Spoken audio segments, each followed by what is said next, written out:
नमस्ते हमारे दिल्ली पुलिस की तैयारी करने वाले प्यारे भाइयों, कैसे हैं? दिल्ली पुलिस कांस्टेबल की तैयारी कर रहे हो, Delhi police assistant wireless operator, teleprinter operator की तैयारी कर रहे हो, Delhi police head constable ministerial की तैयारी कर रहे हो, दिल्ली पुलिस एसआई सीपीओ की तैयारी कर रहे हो मेरे प्यारे भाई।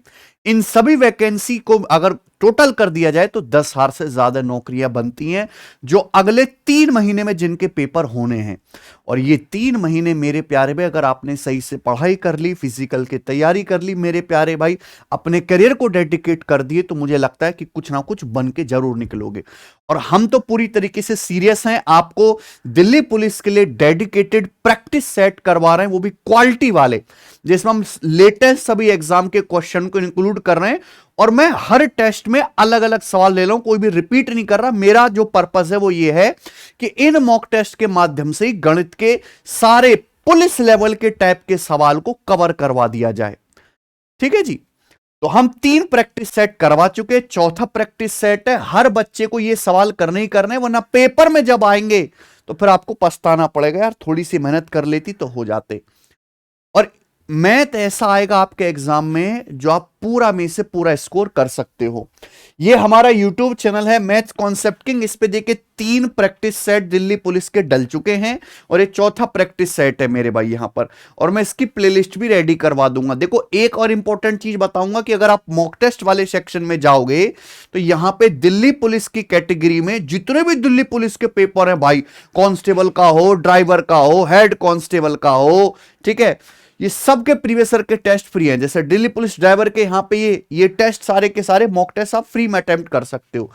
और अगर आपको मेरे भाई खुद से सेल्फ प्रैक्टिस करनी है, क्योंकि आपका पेपर ऑनलाइन होगा, तो ऑनलाइन जो है मेरे प्यार भी टेस्ट फॉर्मेट में ये एक बैच भी है दिल्ली पुलिस के लिए डेडिकेट, दिल्ली पुलिस कांस्टेबल के लिए, जिसे आप सिलेक्शन वे एप्लीकेशन से ज्वाइन कर सकते हैं। मतलब इसमें कोई क्लासेस वगैरह नहीं, हम आपको डेली का टारगेट देंगे। इसमें सेक्शनल टेस्ट होगा, चैप्टर वाइज टेस्ट होगा, ई बुक्स होगा, और आप डाउट भी अपने पूछ सकते हो। ठीक है, डेली टारगेट बेस्ड प्रैक्टिस होगी टेस्ट फॉर्मेट में। चलो शुरू करते हैं। शुरू करें मेरे पैर में 15 शानदार सवाल करेंगे। आ जाइए, देखिए अर्थमेटिक का पूरा सिलेबस पूछा जाना है और एडवांस में ज्यादातर वेटेज मेंसुरेशन का है। उसी तरीके से हमने जो है ये टेस्ट बना है। पहला सवाल आपके सामने आता है, एक आदमी विशाखापट्टनम से नागपुर 55 किलोमीटर पर आवर की स्पीड से जाता है और उसी रास्ते से 66 किलोमीटर पर आवर की स्पीड से विशाखापट्टनम वापस आता है। तो पूछा पूरी जर्नी में उसकी एवरेज चाल ज्ञात कीजिए। ध्यान से सुनिएगा प्यारे भाई, मैं आपको पूरा कॉन्सेप्ट बता देता हूं कि भाई एक आदमी, ये विशाखापट्टनम सिटी है, विशाखापट्टनम से नागपुर गया। ठीक है, तो कॉन्सेप्ट ये है कि अगर आप विशाखापट्टनम से नागपुर जाते हो मान लो S1 की स्पीड से, और वापस आते हो फिर सेम उसी रास्ते से मेरे भाई S2 की स्पीड से, ठीक है, तो पूरी जर्नी की जो एवरेज स्पीड हो जाएगी, आप एक जगह से दूसरी जगह गए फिर सेम रास्ते से लौट के वापस आ गए, तो पूरी जर्नी की जो एवरेज स्पीड होगी, इसका कॉन्सेप्ट है 2S1S2 upon S1 plus S2। Clear है? आप बोलोगे हां जी सर बिल्कुल सही। मैं कोशिश करूंगा कि हर सवाल का आपको बेसिक भी बताऊं। अब अगर इस क्वेश्चन को देखो तो आप विशाखापट्टनम से नागपुर जा रहे हो 55 किलोमीटर पर आवर की स्पीड से और वापस आ रहे हो 66 किलोमीटर पर आवर की स्पीड से। हालांकि ये सब पेपर में आपको लिखना नहीं है, ये तो मैंने अभी तक कॉन्सेप्ट समझा। आप पेपर में तो बस ये लिखोगे, तो यहां केवल वैल्यू रख दो 2 गुणा 55, ठीक है, गुणा 66 और बटे 55 प्लस 66 यानी कि 121। 21 से कट जाएगा 11 से, 11 चिंग 66, 11 से कट जाएगा और 11 से 55 5 बार कट जाएगा, तो 2 पंजे 10 छिक्का 60 किलोमीटर पर आवर। ये पूरी जर्नी की औसत चाल आ गई 60 kilometre per our. Option number C सही है। ठीक है बच्चों, आगे चलते हैं। सवाल नंबर 2। हाँ जी, अगला सवाल है 18,000 रुपए पर 2 साल के कंपाउंड इंटरेस्ट और सिंपल इंटरेस्ट का डिफरेंस 405 रुपए है। तो आपसे पूछा rate of interest per annum क्या है। इसका भी कॉन्सेप्ट समझिए। अगर किसी सवाल में आपको मूलधन दिया है प्रिंसिपल 18,000 रुपए और 2 साल के CI 2 साल के एसआई का डिफरेंस दिया है, 2 साल के सीआई 2 साल के एसआई का डिफरेंस, इसको मैं डी नाम दे देता हूं। इसकी वैल्यू अगर आपको दी हुई है तो ब्याज की दर जो होगी, रेट ऑफ इंटरेस्ट जो होगा मेरे भाई, इसका डायरेक्ट शॉर्टकट है, लिख लो √d/p, √d/p। हालांकि तरीके बहुत सारे हैं पर ये कभी आपको धोखा नहीं देगा, ये आएगा √d/p। अब यहां पे 18,000 रुपए आपका मूलधन है, 2 साल के चक्रवृद्धि ब्याज साधारण ब्याज के बीच का अंतर कितना है, 405। ब्याज की दर पूछी है तो सीधा शॉर्टकट लगाइए प्यारे भाई, √405/18,000, √d/p। प्रिंसिपल आपका 18,000 है। क्लियर? आप बोलोगे जी सर एकदम क्लियर है। अब बताइए, ठीक है, देखो भाई ये आपका 5 से कट ही जाएगा अभी 81 बार, और ये 5 से कट जाएगा 18,3600 बार। ओके, आप बोलोगे हाँ जी सर, और ये अंडर रूट आ गया आसानी से, 81 का अंडर रूट 9 आ गया, 3600 का अंडर रूट आपका 400 आ गया, 9/400। ये बच्चों जो आए फ्रैक्शन में आया है, ये ब्याज की दर आ गई फ्रैक्शन में, भिन्न में। आपसे यहां पे पूछा परसेंटेज में, परसेंटेज में बदलना है तो आप 100 से गुणा कर देंगे और परसेंटेज का साइन लगा देंगे मेरे भाई, ठीक है जी। सॉरी 3600 का अंडर रूट तो 60 आ गया ना यार, क्या गड़बड़ कर रहे हैं हम, 60 आएगा भाई, ठीक है। तो 0 से 0 कट गया तो 90/6 आएगा, 15%। तो ब्याज की दर आ गई 15%। ये देखो सी ऑप्शन सही है, ठीक है। 81 का और ये 60 आएगा, बस परसेंटेज बदला, 100 से गुणा परसेंटेज का साइन। आगे चलेंगे, सवाल नंबर तीसरा। 500 रुपए अंकित मूल्य वाली एक वस्तु को 10% और 14% की लगातार छूट पर बेचा जाता है। खरीदार 10% छूट देने के बाद इसे 15% के प्रॉफिट पर बेचना चाहता है, तो उसे वस्तु का अंकित मूल्य, उस वस्तु का अंकित मूल्य ज्ञात कीजिए। What should be his list price. बहुत बढ़िया, देखो ध्यान सुनिएगा। जो दुकानदार है वो अपने घर में सामान नहीं बनाता, पहले दुकानदार भी एक जगह से सामान खरीद के लाएगा, फिर ग्राहकों को बेचेगा। तो दुकानदार ना एक सामान खरीदता है जिसका अंकित मूल्य 500 रुपए है। दुकानदार एक वस्तु खरीदता है जिसका अंकित मूल्य 500 रुपए। दुकानदार पहले इस पे 10% छूट लेता है। 10% छूट का मतलब 1/10। 10% की फ्रैक्शन वैल्यू कितनी होती है बच्चों, 1/10। तो 500 पे 1/10 डिस्काउंट मिलेगा तो कितने का खरीदेगा, 9/10 में। फिर दुकानदार डिस्काउंट खरीदता है 14%। 14% की फ्रैक्शन वैल्यू क्या होती है बच्चों, 7/50। 14% मतलब 14/100, 7/50। 7/50 छूट का मतलब 50 पे 7 की छूट है, तो 50 का सामान 43 में। क्लियर है? आप बोलोगे यस सर बिल्कुल सही, क्लियर है। तो दुकानदार ने 500 रुपए के अंकित मूल्य का सामान इतने में खरीदा, ठीक है ना। देखिए 500 से आपका 500 कट जाएगा, ठीक है। तो 9 गुणा 43 अभी 360 और 27 यानी कि आ जाएगा 387। दुकानदार ने इतने रुपए में एक वस्तु खरीदी। अब खरीदने के बाद मेरे भाई दुकानदार ने अपनी दुकान में आके रख ली खरीदार ने। अब खरीदार या बायर क्या चाहता है, खरीदार 10% डिस्काउंट के बाद 15% के प्रॉफिट पे इसे बेचना चाहता है। पहले दुकानदार ने वस्तु खरीद ली, खरीदने के बाद दुकानदार अपना नया एमआरपी लगाएगा, नया लिस्ट प्राइस। दुकानदार इस तरीके से एमआरपी लगाना चाहता है लिस्ट प्राइस कि दुकानदार अगर 10% का डिस्काउंट भी दे तो 15% का लाभ हो। अगर किसी सवाल में डिस्काउंट परसेंटेज और प्रॉफिट परसेंटेज दिया है तो आप में से हर कोई लोग इस बात को जानता है कि क्या फॉर्मूला होता है सीपी से एमपी का कॉन्सेप्ट। CP/MP बराबर 100 - D/100 + P। देखो ये सब स्टेप मैं आपको लिख के बता रहा हूं, आपको लगेगा कि सवाल बहुत बड़ा है, लेकिन नहीं, बहुत छोटा है, पेपर में थोड़ा ना लिखना है। 10% डिस्काउंट देगा तो 100 - 10 90। प्रॉफिट कितना कमाएगा, 15%। 100 + 15 115। पी की जगह 15 रख दीजिए। ये किससे चला जाएगा मेरे दोस्तों, ये चला जाएगा आपका 5 से 18 बार, और ये चला जाएगा बच्चों आपका 23 बार। इस CP/MP का रेशियो आ गया। अच्छा, दुकानदार ने वस्तु कितने में खरीदी है, 387 में, 387 में खरीदी। क्लियर? आप बोलोगे जी सर बिल्कुल सही, कोई प्रॉब्लम नहीं है। 18 की वैल्यू दी है और आपसे 23 की वैल्यू पूछी है, बस ये सवाल है। तो जो भी आंसर आएगा ना, आपसे अंकित मूल्य पूछा है, 23 का मल्टीपल होगा जो भी आंसर आएगा, ठीक है। सॉल्व भी कर सकते हैं, कोई दिक्कत नहीं है कि भैया 18 दूनी 36, दो 27, 18 कम 18 और 9, 18 पंजे 90, 21.5 गुना। तो 23 की वैल्यू भी यहां पर 21.5 गुना आ जाएगी बच्चों। ठीक है, यानी कि ये दोनों आंसर नहीं है, ये दोनों आंसर नहीं है। अगर 23 की 20 में भी गुणा करोगे 460, और 23 का अगर 1.5 गुना भी करोगे मेरे प्यारे भाई, तो आ जाएगा 34.5। तो आएगा ये 494.5 रुपए। ये सवाल का आंसर है 494.5 रुपए। पहला ऑप्शन यहां पे ठीक होगा ना। 23 की पहले 20 में गुणा कर ली 460, फिर 23 की 1.5 में गुणा कर ली 34.5।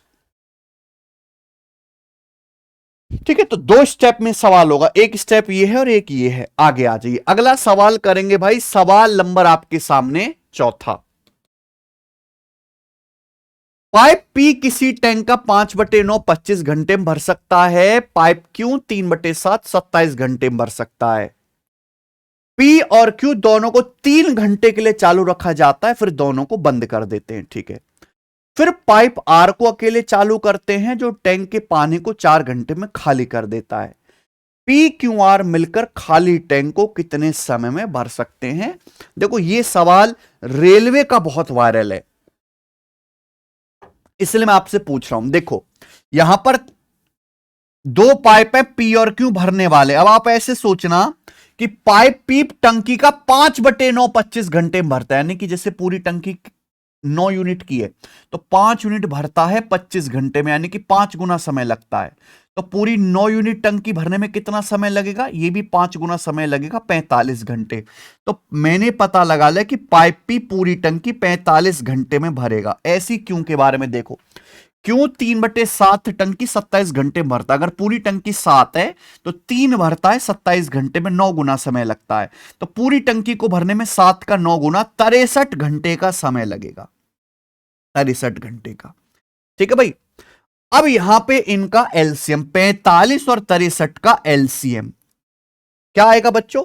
45 का मतलब होता है 9 पंजे 45, 63 का मतलब 9 सत्ते 63, 7 और चाहिए, तो 9 गुणा 5 गुणा 7 ही आ जाएगा मेरे भाई, यानी कि 45 सत्ते 315। हमने मान लिया कि जो टंकी है, टंकी में जो आप पानी भर रहे हो उसकी कैपेसिटी 315 है। तो पाइप भी 1 घंटे में कितना भरेगा, 345 को 315 को 45 से भाग करेंगे तो कितना आ जाएगा मेरे प्यारे भी 7।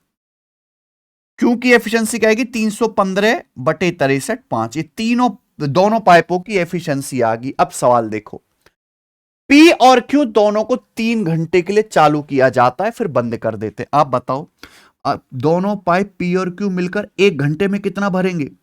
पी 7 भरेगा, क्यू 5 भरेगा, दोनों पाइप मिलकर 1 घंटे में भरेंगे 12 यूनिट। तो दोनों पाइप 3 घंटे में कितना भरेंगे, 3 घंटे के लिए चालू करते हैं 36 यूनिट। तो दोनों पाइप पी और क्यू मिलकर 3 घंटे में 36 यूनिट टंकी भर देंगे। फिर हमने इन दोनों पाइपों को बंद कर दिया। बंद करने के बाद फिर हमने अकेले कौन सा पाइप आर चालू कर दिया, जो टंकी के पानी को 4 घंटे में खाली कर देता है। बताइए, दोनों पाइप पी और क्यू ने मिलकर 3 घंटे में 36 यूनिट टंकी भरी, फिर ये दोनों बंद कर दिए। अब हमने पाइप आर चालू कर दिया और पाइप आर 4 घंटे में टंकी खाली कर दे। टंकी अब तक कितनी भर चुकी है, 36 यूनिट टंकी भर चुकी है, और पाइप आर इसे 4 घंटे में खाली कर देता है। तो पाइप आर 1 घंटे में कितना खाली करेगा, 9 यूनिट। तो पाइप आर की एफिशिएंसी -9 आ गई। ये यहां ध्यान रखना कि जितनी टंकी अब तक भरी जा चुकी है, पाइप आर वही टंकी खाली करेगा। तो पाइप आर 9 यूनिट टंकी खाली करता है, इसकी एफिशिएंसी 9 है। बराबर तीनों पाइप मिलकर पूरी टंकी कितने समय भरेंगे। तो अगर तीनों पाइप पी क्यू आर मिलकर पूरी 315 यूनिट टंकी भरते तो किस एफिशिएंसी से भरेंगे भाई। पी और क्यू की एफिशिएंसी 7 5 12, पी की 7, क्यू की 7 5 12, आर की है -9। तो तीनों पाइप की एफिशिएंसी आएगी 7 5 12, 12 -9 3। तो तीनों पाइप मिलकर 3 एफिशिएंसी के साथ भरेंगे। 315 यूनिट टंकी भरने में लगेगा 105 घंटे। 105 घंटे में भरेंगे, और ये सवाल का आंसर भी है बच्चों, बी ऑप्शन ठीक है। आगे आ जाओ, अगला सवाल। एक दुकानदार 6,000 रुपए का सामान खरीदे और 1,000 रुपए का सामान मुफ्त पाए की एक स्कीम चलाता है। तो आपसे पूछा इफेक्टिव डिस्काउंट परसेंटेज कितना है। भाई ये तो हर बच्चे को आता होगा। ये कॉन्सेप्ट देखो कि दुकानदार क्या कर रहा है। दुकानदार कह रहा भाई साहब 6,000 रुपए का सामान अगर आप मेरी दुकान से खरीदोगे तो मैं 1,000 रुपए का आपको सामान फ्री दूंगा। यानी कि दुकानदार ग्राहक को टोटल कितने का सामान दे रहा है, 6,000 प्लस 1,000। दुकानदार ने ग्राहक को टोटल 7,000 रुपए का सामान दिया। 7,000 के सामान में से दुकानदार ने केवल 6,000 रुपए का पेमेंट लिया है, 1,000 रुपए का सामान फ्री है। 7,000 पे 1,000 का सामान फ्री है, यानी कि कितना आ गया मेरे प्यारे भाई, ये 1/7 आ गया। और 1/7 होता है परसेंटेज में अप्रोक्स 14.29%। याद रखिए 1/7 की परसेंटेज वैल्यू लगभग 14.29% है। याद रखो। अगला सवाल, सवाल नंबर 6। अगर कोई आदमी 5 किलोमीटर पर आवर की स्पीड से चलता है तो 7 मिनट से वो लेट हो जाता है। He misses a train by 7 minute. If he walks at 6 kilometre per hour he reach the station 5 minute early. अगर आदमी अपने घर से 6 किलोमीटर पर आवर की स्पीड से चलता है तो स्टेशन पर 5 मिनट पहले पहुंच जाता है, यानी कि 5 मिनट बाद ट्रेन आएगी। तो पूछा स्टेशन की दूरी बताओ, उसके घर से स्टेशन कितना दूर है। ये तो बहुत पॉपुलर सवाल है भाई। अगर 5 किलोमीटर पर आवर की स्पीड से चलता है तो 7 मिनट लेट होता है।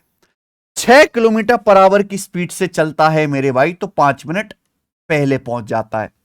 स्टेशन की दूरी, कभी भी इस टाइप का सवाल आएगा मेरे भाई जहां आपको स्पीड दी हुई है और स्पीड से चलने पर टाइम का डिफरेंस दिया है। ये कॉन्सेप्ट है। डिस्टेंस का फॉर्मूला है S1 into S2 upon S1 difference S2 गुणा डेल्टा टी।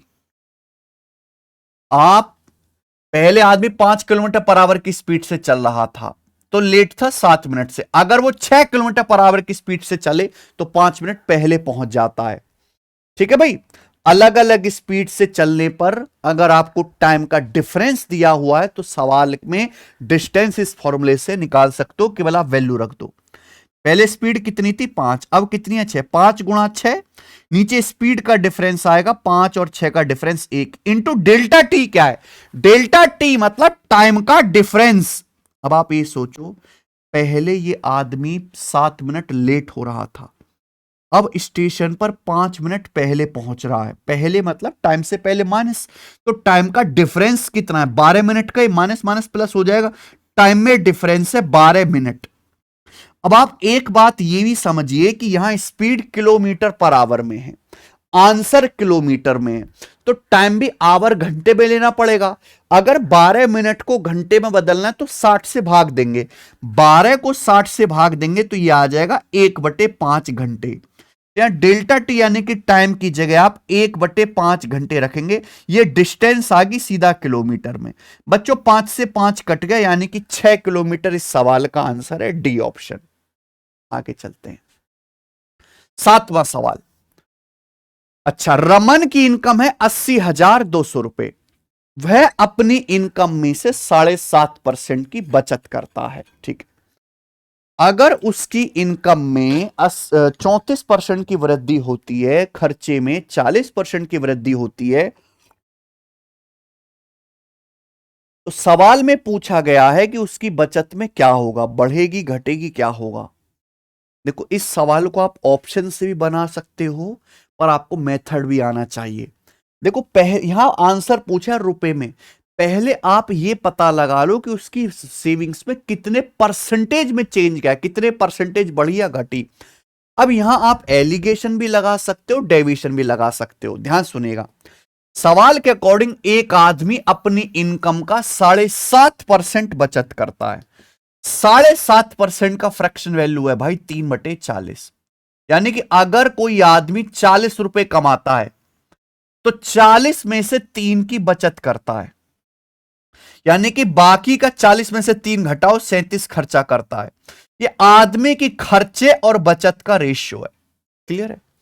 अब हुआ क्या, उसकी इनकम 34% बढ़ जाती। इनकम, आदमी की इनकम, इनकम का मतलब खर्चा प्लस बचत, एक्सपेंडिचर प्लस सेविंग। आदमी की इनकम 34% बढ़ गई, ठीक है, कोई प्रॉब्लम नहीं, और खर्चा 40% बढ़ जाता। खर्चा 40% बढ़ जाता है। तो सवाल यह है उसकी बचत में क्या चेंज आएगा, उसकी बचत में कितने परसेंट का चेंज आएगा, बताइए जल्दी से। डेविएशन में आपको बता रहा हूं, सुनो। अगर एक आदमी की इनकम 34% बढ़ी है, अगर एक किसी आदमी की इनकम 34% बढ़ी है, तो खर्चा भी 34% बढ़ना चाहिए, बचत भी 34% बढ़ना चाहिए। अगर इनकम 34% बढ़ी है तो खर्चा भी 34% बढ़ेगा, बचत भी 34% बढ़ेगा। लेकिन खर्चा बढ़ा है 40%। 34 से 40 6% ज्यादा है, खर्चा 6% ज्यादा बढ़ा। खर्चा 37 रुपए का 6% ज्यादा बढ़ा है। अगर खर्चा 37 का 6% ज्यादा बढ़ा है तो बैलेंस करने के लिए बचत को 37 का 6% कम कर देते हैं मेरे प्यारे भाई। कितने की बचत पर? 3 रुपए की बचत पर बटे 3 ही आ जाएगा। 3 से 6 दो बार चला जाएगा, तो 37 दूनी 74। अब 34 में से जब आप लोग कितना, 34 में से जब आप 74 घटाओगे, ठीक है ना ये सब, 34 में से जब आप 74 घटाओगे तो कितना आ जाएगा भैया ये आपका? ये माइनस का 40% आ जाएगा, माइनस का 40%। क्लियर? किसी बच्चे को इसमें कोई परेशानी? आप बोलोगे नहीं सर, यानी कि उस आदमी की बचत 40% कम हो गई, डिक्रीज हुआ, यानी कि इंक्रीज वाले आंसर तो दो है ही नहीं। आंसर इन दोनों ऑप्शन में से कोई एक है, या तो बी है या सी ऑप्शन है। तो ये आप एलिगेशन से भी कर सकते हो, पर ये डेविएशन बहुत बढ़िया मेथड है। हमने सीधा ये पता लगा लिया 34 में से 74 घटाएंगे -40 की, उस आदमी की बचत 40% कम हो गई। सवाल पूछा बचत में कितना परिवर्तन हुआ। अच्छा, रमन की इनकम कितनी है? 80,200। रमन की इनकम है 80,200। इनकम में से बचत कितनी कर रहा है? 7.5%।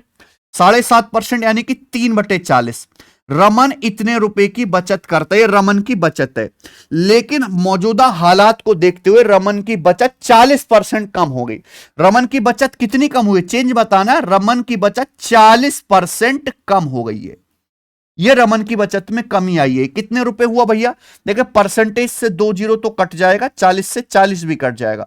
802 का 3 गुना आ गया 2406। तो रमन की बचत 2406 रुपए कम हुई है। यह आंसर है।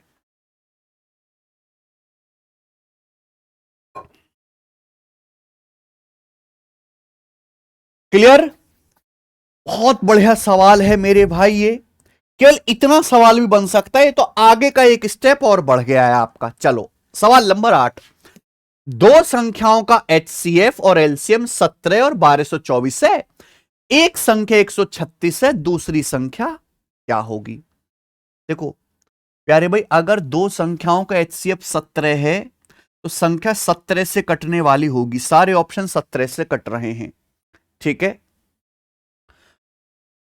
फिर मेरे प्यारे भाई, तो आप इसको, और आप ये भी चेक कर सकते हो कि अगर संख्याओं का एलसीएम 1224 है, अगर दो संख्याओं का एलसीएम 1224 है, तो संख्या जो होगी 1224 का फैक्टर होगी। आप 1224 का फैक्टर भी चेक कर सकते हो ऑप्शन में से, ठीक है।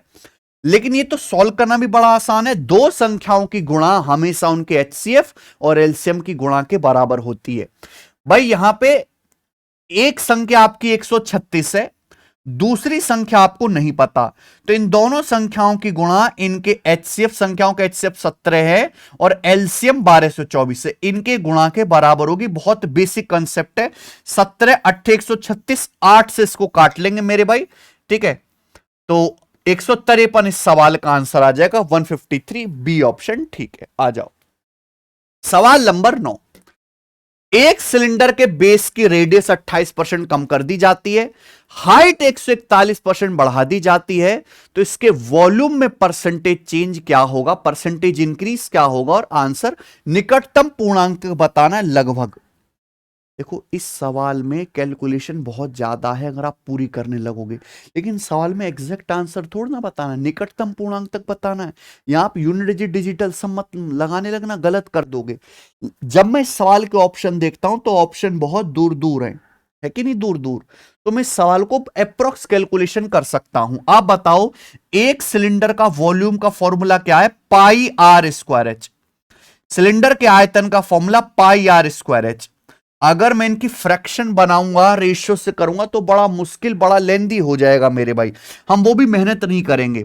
देखो पाई तो एक कांस्टेंट वैल्यू है, तो वॉल्यूम डिपेंड किस पे करता है? वॉल्यूम डिपेंड करता है रेडियस के स्क्वायर, रेडियस के स्क्वायर यानी कि आर गुणा आर इंटू हाइट पे। क्लियर है? आप बोलोगे हाँ जी सर। अब सिलेंडर की जो रेडियस है 28% कम हो जाती है, ये रेडियस 28% कम हो गई, ये रेडियस 28% कम हो गई। हाइट क्या है बच्चों? हाइट 141% बढ़ जाती है, 141% हाइट बढ़ गई है। बीच में आ रहा है गुणा, और गुणा का मतलब होता है सक्सेसिव। गुणा का मतलब क्या होता है? सक्सेसिव। यानी कि मुझे इस सवाल में -28 और 141 का सक्सेसिव निकालना है, और वो मैं निकालूंगा फॉर्मूला से मेरे भाई को, कि मैं अप्रोक्स कैलकुलेशन करूंगा। पहले -28 और -28 का सक्सेसिव आप निकाल लीजिए। भाई x% और y% का नेट चेंज क्या होता है? x plus y plus x y बटे 100%। बोलो हाँ। तो -28 का क्या आएगा मेरे भाई? माइनस का 28। इस सब में आपको समझाने करो, माइनस का 28। फिर इन दोनों की गुणा करेंगे तो माइनस माइनस प्लस हो जाएगा। 28 गुणा 28 784, 28 गुणा 28 784 बटे 100, ये आ जाएगा। क्लियर है? तो आ जाएगा माइनस का 56 और 784 बटे 100 यानी कि 7.84। 7.84 को लगभग 8 लिख लो।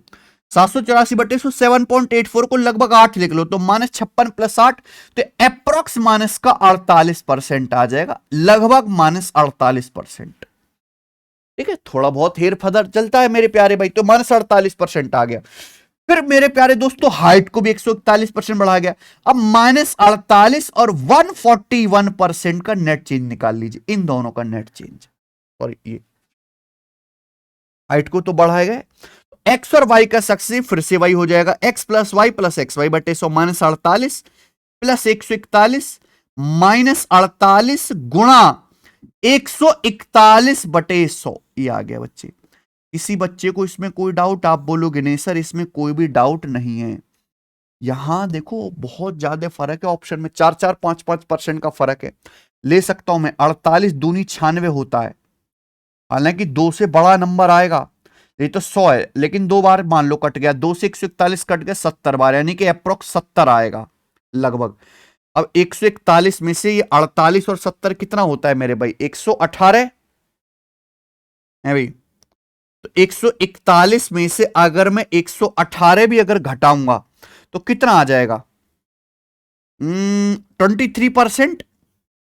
बोलो, तो 23% के करीब आएगा, और 23% के करीब ये वाला ऑप्शन है, डी ऑप्शन। डी ऑप्शन इस सवाल का आंसर है।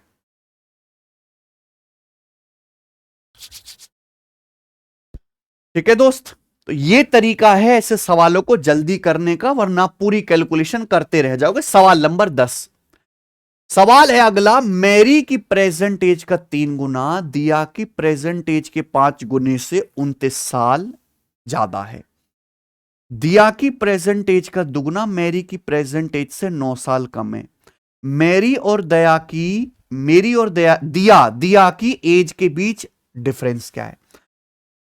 ये प्रॉब्लम एंड एजेस का क्वेश्चन है, जिसमें आपको इक्वेशन सॉल्व करनी है। मान लो जैसे मेरी की एज है m और दिया की एज है d। अब जैसे सवाल बोले वैसे कर लो। मेरी की प्रेजेंट एज का 3 गुना दिया की प्रेजेंट एज के 5 गुने से 29 साल ज्यादा है। तो मेरी की प्रेजेंट एज का 3 गुना दिया की प्रेजेंट एज के 5 गुने से कितना ज्यादा है? 29 साल ज्यादा। यही हो गया भाई, मेरी की एज का 3 गुना ज्यादा है, दिया की प्रेजेंट एज के 5 गुने से कितना ज्यादा है? 29 साल, यानी कि इस 3m में से 5d घटा के 29 साल आएगा। अब दिया की प्रेजेंट एज का दुगना मैरी की प्रेजेंट एज से 9 साल कम है। अब दिया की प्रेजेंट एज का दुगना मेरी की प्रेजेंट एज यानी कि m से 9 साल कम है। तो अच्छे से पढ़ेगा, बिल्कुल अलग तरीके से बोला गया यहां पे। दिया की प्रेजेंट एज का दुगना यानी कि 2d, मेरी की प्रेजेंट एज यानी कि m से 9 साल कम है। 2d जो है m से 9 साल कम है, तो m माइनस 2d 9 आ गया। इनको सॉल्व करना है और आपको बताना है बच्चों इनका डिफरेंस। मेरी और दिया की एज का डिफरेंस बताना, जो बड़ी आसानी से आ जाएगा। देखो यहां 3m में, यहां m में, तो यहां भी अगर 3m बनाना है तो 3 से गुणा कर दो। इस पूरी इक्वेशन को 3 से गुणा कर दो और घटा दो। पूरी इक्वेशन को 3 से गुणा करो, घटाओ, देखो 3m और 3m कट जाएगा, ये क्या आएगा माइनस का 5d, क्या आ जाएगा 3 दूनी 6d, ये 6d आएगा। तो माइनस 5d और माइनस 6d का डिफरेंस d, यहां डिफरेंस आएगा कितना 29, ये 3 नाम 27, 29 और 27 का डिफरेंस 2, यानी कि दिया छोटी सी बच्ची है 2 साल की, दिया की एज आ गई। अब आप यहां से मेरे प्यारे भाई चाहे पहली इक्वेशन से चाहे दूसरी इक्वेशन से मैरी की एज भी निकाल सकते हैं, यहां रख दो। सेकेंड इक्वेशन थोड़ी आसान है, यहां पे दिया की जगह 2 रख दो, तो m माइनस 2 रखेंगे तो कितना आ जाएगा 2 दूनी 4, m माइनस 4 बराबर 9। तो मेरी की एज आ गई 13, मेरी की एज 13 आ गई और दिया की जो है यहां पर 2 है। इनकी एज का डिफरेंस 13 और 2 का डिफरेंस आ गया 11 साल। ये आंसर है बच्चे। आगे चलेंगे, सवाल नंबर 11, यदि एमआरपी पर 40% की सिंगल छूट और 15% और 20% के दो लगातार छूट के सेलिंग प्राइस का डिफरेंस 400 रुपए है तो अंकित मूल्य ज्ञात कीजिए। बहुत बढ़िया सवाल। क्या आप इस सवाल को समझ पा रहे हैं? क्या है, मान लो दो दुकानदार अलग अलग डिस्काउंट दे रहे हैं, एक 10 रुपए का डिस्काउंट दे रहा है, एक 15 रुपए का डिस्काउंट दे रहा है। तो आप जो सामान खरीदोगे तो दोनों के डिस्काउंट में 5 रुपए का फर्क है। अगर आप दोनों दुकानदार से सामान खरीदोगे तो आप जो उनको पेमेंट करोगे उस पेमेंट में भी 5 रुपए का फर्क आएगा कि नहीं आएगा? यानी कि जितना डिस्काउंट में डिफरेंस आएगा उतना ही सेलिंग प्राइस में डिफरेंस आएगा। समझ में आया? आप बोलोगे हां जी सर। तो एक मार्क प्राइस पर दो सेलिंग प्राइस का डिफरेंस दिया हुआ है, एक पर सिंगल डिस्काउंट है 40% का, दूसरे पर जो डिस्काउंट है मेरे प्यारे भाई वो 15 और 20% की दो लगातार छूट है। तो 15 और 20 का सिंगल डिस्काउंट क्या आता है 15 प्लस 20 माइनस 15 गुणा 20 बटे 100, 15 प्लस 20 माइनस 15 गुणा 20 बटे 100, तो आ जाएगा भैया 100 से ये 303 बार जाएगा ना, ये 35 माइनस 3 32%। तो 15% और 20% की दो लगातार छूट 32% के सिंगल डिस्काउंट के बराबर है। तो 40 एक मार्क प्राइस पर 40% और 32% की अगर छूट है तो इनके बीच डिफरेंस कितने का है 8% का। डिस्काउंट में 8% का डिफरेंस है तो सेलिंग प्राइस विक्रय मूल्य में भी 8% का डिफरेंस होगा। 8% की वैल्यू 400 रुपए, अगर 8% की वैल्यू 400 रुपए है तो 1% की वैल्यू है 50 रुपए। डिस्काउंट किस पे दिया जाता है? मार्क प्राइस पर दिया जाता है, अंकित मूल्य पर, यानी कि अंकित मूल्य का 1% है 50, तो 100% आएगा 5000। और ये सवाल का आंसर हो गया भाई सी ऑप्शन। मजा आ रहा है तो वीडियो को लाइक करना आप लोग। 12वां सवाल, one diagonal and perimeter of a rhombus are 16 and 40 centimetre respectively, find the other diagonal. बहुत बढ़िया सवाल। देखो आप लोग रोम्बस जानते हैं क्या होता है? रोम्बस होता है समचतुर्भुज, यानी कि एक ऐसा चतुर्भुज जिसमें आमने सामने की भुजाएं समांतर हो और चारों भुजाओं की लंबाई बराबर हो। चारों भुजाओं की लंबाई बराबर हो यानी कि ये भी ए है, ये भी ए है, ये भी ए है और ये भी ए है, ये कहलाता है। और आमने सामने की साइड पैरेलल है। कॉन्सेप्ट ये होता है रोम्बस में कि इसके दोनों डायगोनल जब आप खींचोगे तो दोनों डायगोनल की लंबाई अलग अलग होगी, दोनों डायगोनल की लंबाई अलग अलग होगी, लेकिन दोनों डायगोनल जो है एक दूसरे को 90 डिग्री के कोण पर काटेंगे। दोनों डायगोनल अलग अलग होंगे, एक छोटा एक बड़ा है, पर 90 डिग्री कोण पर काटेंगे और बाइसेक्ट आधा आधा करेंगे, है ना, ये बाइसेक्ट करेंगे आधा आधा। बिंदु ओ जो है पॉइंट ओ दोनों डायगोनल को हाफ हाफ करेगा। ये कॉन्सेप्ट है, मैंने आपको पूरा बता दिया। अब रोम्बस का एक डायगोनल दिया है 16, पेरीमीटर 40, पेरीमीटर यानी कि चारों भुजाओं का योग। अगर चारों भुजाओं का योग 40 है तो एक भुजा कितनी आएगी 10 सेंटीमीटर, यानी कि इस रोम्बस की हर एक साइड 10 सेंटीमीटर की है। अब एक डायगोनल इसका विकर्ण, एक विकर्ण दिया है और परिमाप दिया। विकर्ण जो है एक 16 है, अगर एक विकर्ण 16 है तो मेरे प्यारे भाई यानी कि पॉइंट ओ आधा आधा कर देगा, यानी कि 8 हो जाएगा। अब आप इस राइट एंगल को ध्यान से देखो प्यारे भाई, ये राइट एंगल ट्रायंगल आपको दिख रहा है, ये राइट एंगल ट्रायंगल आपको देखना है। समझ में आ गई? ये 90 डिग्री का एंगल है, 90 के सामने 10 है, ये 8 है, तो ये कितना आ जाएगा 6। भाई 3 4 5 ट्रिपलेट होता है, ये दुगुना है 6 8 10 ट्रिपलेट, तो ये 6 आ जाएगा, ये भी 6 आ जाएगा, यानी कि दूसरे डायगोनल की लंबाई आएगी 6 और 6 12 सेंटीमीटर। तो इस सवाल का आंसर 12 है। हालांकि डायग्राम बनाने की जरूरत नहीं है, सीधा दिमाग में हो जाएगा 12। मान लो अगर इसी सवाल में आपसे रोम्बस का एरिया, इस समचतुर्भुज का क्षेत्रफल पूछ लिया होता, तो रोम्बस का एरिया होता है 1/2 डायगोनल्स की गुणा, 1/2 डायगोनल्स का प्रोडक्ट। एक डायगोनल कितना है, 8 और 8 16। दूसरा डायगोनल कितना है मेरे प्यारे भाई, 6 + ये 6 12। तो रोम्बस का एरिया आ जाएगा। समझ में आया? आप बोलोगे हां जी सर, यानी कि 96 सेंटीमीटर स्क्वायर। अगला सवाल, एक स्टूडेंट का दावा है कि दो अपरिमेय संख्याओं का योग सदैव अपरिमेय होता है। निम्नलिखित में से संख्याओं का कौन सा पेयर इस दावे को गलत साबित करता है? प्यारा सवाल है बच्चों ये। इर्रेशनल नंबर समझते हैं पहले, आप लोग बताओ इर्रेशनल नंबर, ये अपरिमेय संख्या क्या होती है? इर्रेशनल नंबर का मतलब है अशांत दशमलव।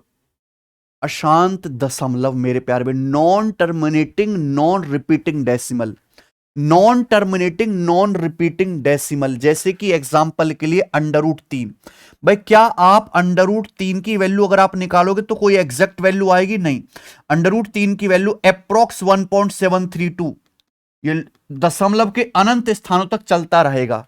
यानी कि एक ऐसी संख्या मेरे प्यारे में जिसकी कोई एग्जैक्ट फिक्स्ड वैल्यू नहीं होती, जो नॉन टर्मिनेटिंग अशांत दशमलव होता है, ये दशमलव कभी एंड नहीं होगा दशमलव के बाद, और ना ही ये किसी पैटर्न को रिपीट करेगा। मान लो मेरे भाई आपके सामने लिखा है 0.7777777777, ये क्या है? ये भी नॉन टर्मिनेटिंग डेसिमल है, बट ये बार बार एक ही पैटर्न को रिपीट कर रहा है। इसको आप फ्रैक्शन में लिख सकते हो 7/9, लेकिन इसको आप फ्रैक्शन में नहीं लिख सकते।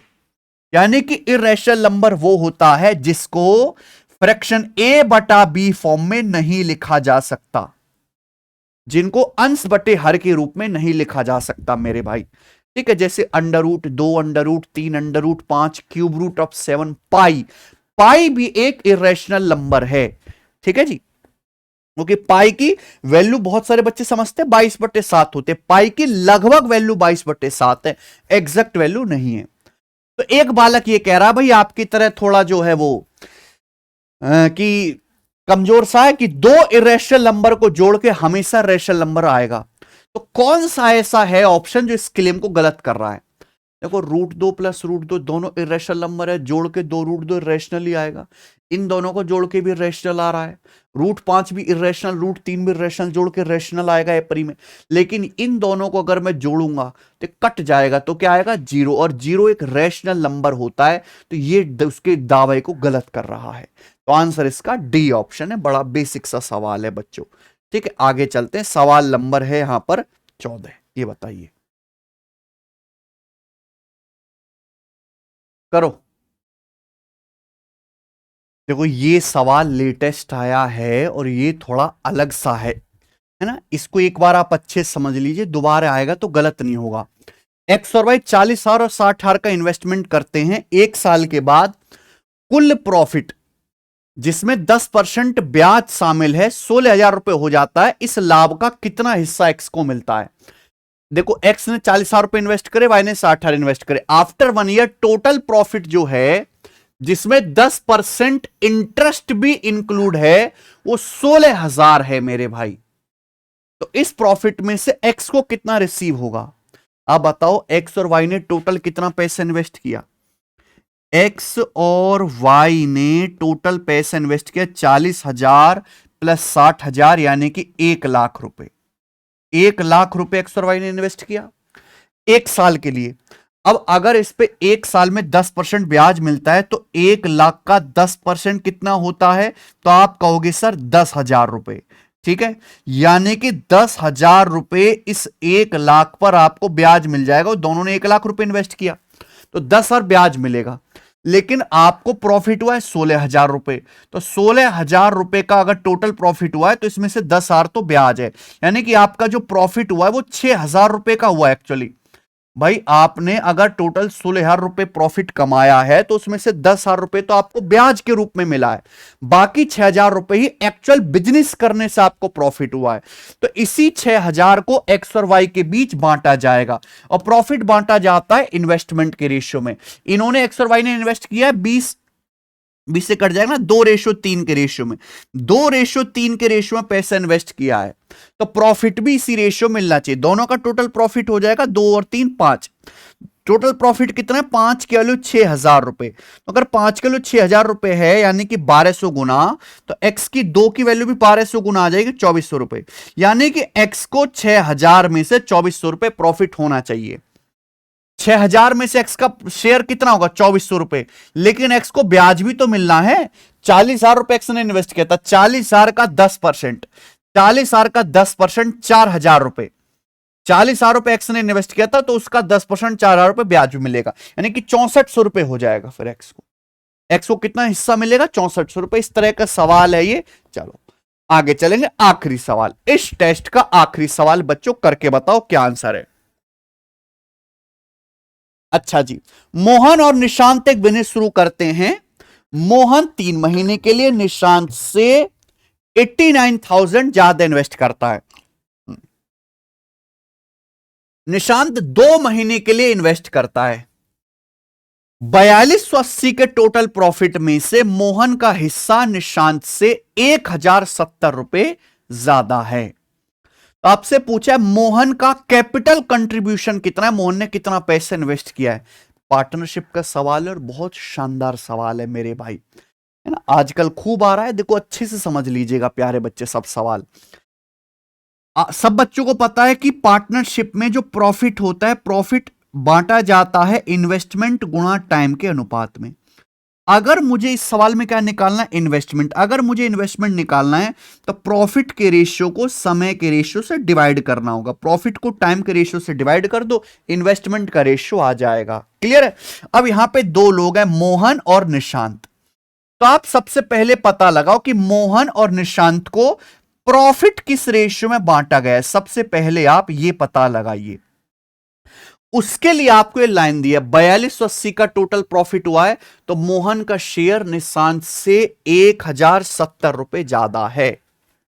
देखो आपको रेशियो निकालना है, एग्जैक्ट वैल्यू तो निकालनी नहीं है। तो भाई टोटल प्रॉफिट कितना? 4280, मोहन का शेयर निशांत से 1,070 रुपए ज्यादा है। आप इनका रेशियो ले लो, 1,070 से 4280 मेरे प्यारे में 4 बार कट रहा है।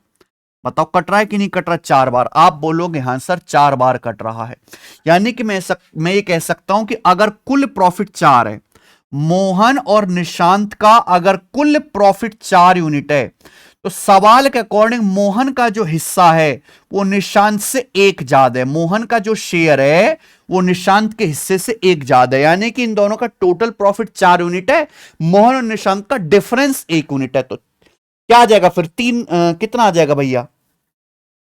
ये आ जाएगा आपका मोहन और निशांत का अगर यहां से रेशियो निकालूंगा मेरे प्यार में, तो रेशियो आ जाएगा आपका कंपाउंड डिविडेंडो से 5:3 आ जाएगा। मोहन और निशांत के प्रॉफिट का जो रेशियो है वो 5:3 आ गया। अरे आपको मेरी बात समझ में आ गई? रेशियो लेने से काम आसान हो जाता है, हमें एक्चुअल कैलकुलेशन करनी थोड़ा ना है। साफ साफ दिख रहा है कि 1,070 से 4280 4 बार कट रहा है, तो मोहन निशांत का टोटल प्रॉफिट है 4, मोहन का हिस्सा निशांत से 1 यूनिट ज्यादा है, तो मोहन माने निशांत 1। अब इनका रेशियो निकालना है, डिवाइड कर दिया, कंपेंडो डिविडेंडो लगाएंगे तो m/n कितना आएगा? 4 + 1/4 - 1, यानी कि 5:3। ये इनके प्रॉफिट का रेशियो आ गया। अगर टाइम के रेशियो की बात करें तो मोहन ने पैसा 3 महीने के लिए इन्वेस्ट किया है, जबकि निशांत 2 महीने के लिए इन्वेस्ट करता है। निशांत ने 2 महीने के लिए इन्वेस्ट किया है, इनके टाइम का रेशियो है। तो आप बताओ इनके इन्वेस्टमेंट का रेशियो क्या आएगा? प्रॉफिट के रेशियो को टाइम से डिवाइड करो, 2 रेशियो को डिवाइड करना है, ऐसे क्रॉस मल्टीप्लाई, ये 10:9। ये मोहन और निशांत के इन्वेस्टमेंट का रेशियो है। मोहन ने निशांत से कितना पैसा ज्यादा इन्वेस्ट किया? 1 यूनिट। सवाल के अनुसार मोहन जो है 3 महीने के लिए निशांत से 89,000 रुपए ज्यादा इन्वेस्ट करता है, तो 1 यूनिट की वैल्यू 89,000 रुपीज के बराबर है। सवाल में आपसे पूछा मोहन का हिस्सा क्या होगा, तो मोहन का हिस्सा है 10 यूनिट। तो एक की वैल्यू 89,000 है, तो 10 की वैल्यू क्या आएगी, एक जीरो चुपका दो, 8,90,000। इस सवाल का आंसर हो गया बच्चे। ठीक है, देखो इसी के साथ ये क्लास और ये मॉक टेस्ट समाप्त होता है। मैंने बहुत धीरे धीरे आपको समझाया कि कुछ बच्चों के ऐसे कमेंट थे, सर हमने तो आज तक कुछ पढ़ा ही नहीं है, हर सवाल को डिटेल में बेसिक से ज्यादा लिख के समझाओ। तो मैंने उसी स्पीड को पकड़ा है और मैं ऐसे ही करवाऊंगा प्यारे भाई। ठीक है, तो मैं एग्जाम के काफी समय पहले से आपके साथ मेहनत में लग गया हूं, और ये 15 सवाल कराना तो मेरे लिए इतना इजी है, मैं इसके मॉक टेस्ट भी कम टाइम में बना देता हूं। मैं ये एग्जाम तक मॉक टेस्ट कराता रहूंगा बच्चों, आप बिल्कुल परेशान ना हो, आप खुद की प्रैक्टिस करते रहो, है ना। मॉक टेस्ट हमने फ्री दे ही रखे हैं, और ये प्रीवियस ईयर के क्वेश्चन, सारा खेल प्रीवियस ईयर का है, प्रीवियस ईयर ही रिपीट होना है आपके पेपर में। तो दिल्ली पुलिस कांस्टेबल की जो बुक्स हैं सस्ती सस्ती सी, जो आपको फ्लिपकार्ट पर मिल जाएगी, यहां से आप डीपी पुलिस के, है ना, गणित के, कंप्यूटर के, सामान्य ज्ञान के, रीजनिंग के प्रीवियस ईयर के क्वेश्चन प्रैक्टिस कर सकते। कंप्यूटर पे विशेष ध्यान देना मेरे भाई, कंप्यूटर के। अच्छा, मैं एक चीज और आपको यहां पे बता देता हूं कि जब आप फ्री मॉक टेस्ट वाले सेक्शन में जाओगे, फ्री मॉक टेस्ट में, फ्री टेस्ट में, सॉरी, फ्री टेस्ट में, तो कंप्यूटर बूस्टर के अंदर हमने कंप्यूटर के जितने भी अभी तक क्वेश्चन आए हैं सारे एमसीक्यू फ्री में अपलोड करवा रखे, तो आप यहां से सीधा प्रैक्टिस कर सकते हो कंप्यूटर की। ठीक है जी, क्योंकि प्रीवियस ईयर के सवाल को तोड़ मरोड़ के दोबारा से पूछेंगे। ओके, तो आज इतना ही, बाकी हमारी मुलाकात होगी कल। बाय।